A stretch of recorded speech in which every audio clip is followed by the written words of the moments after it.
Hey guys, hope you're doing well. In today's video, I'm going to draw an F-1 fighter bomber, and thanks to Wiggy for your suggestion.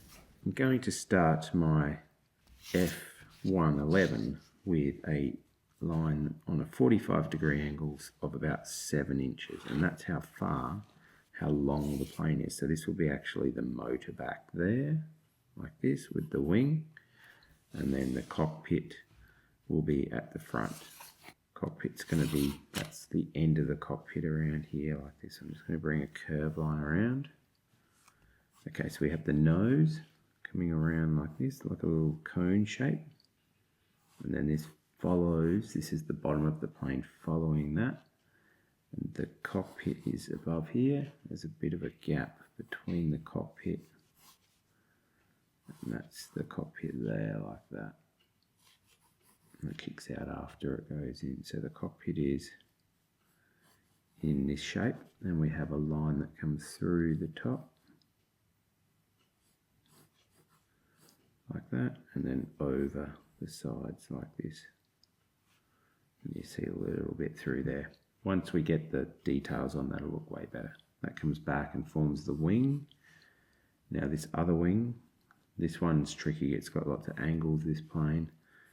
It's back on an angle like that, and this is where the wing comes out. Quite a thin wing, and it just is ever so slightly coming down, and then it kicks out to there, and then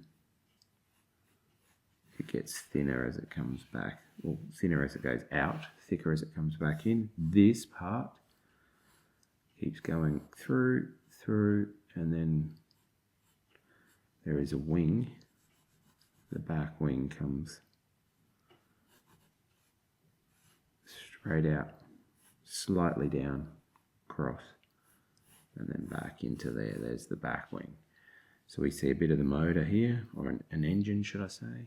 Then we have coming straight back. Pretend this is a straight back. This is, we're going to just bring a line through there because this is where the tail, or the fin, or whatever you call this wing, comes back on an angle, and obviously we need to bring this slightly down, and then there's, like you see, a little bit of a line between there, and you see another bit of a engine through here. And then we've got the other wing coming off. This bit keeps coming through. And then we've got the wing coming in there.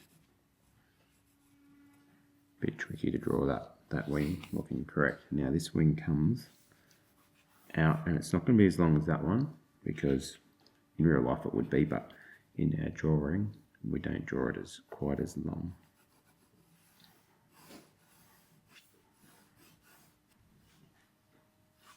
Now, the reason I'm drawing in pencil is to get it looking correct before I start adding all the details on. You don't want to add all the details on in pen and go, actually no, that's not looking correct.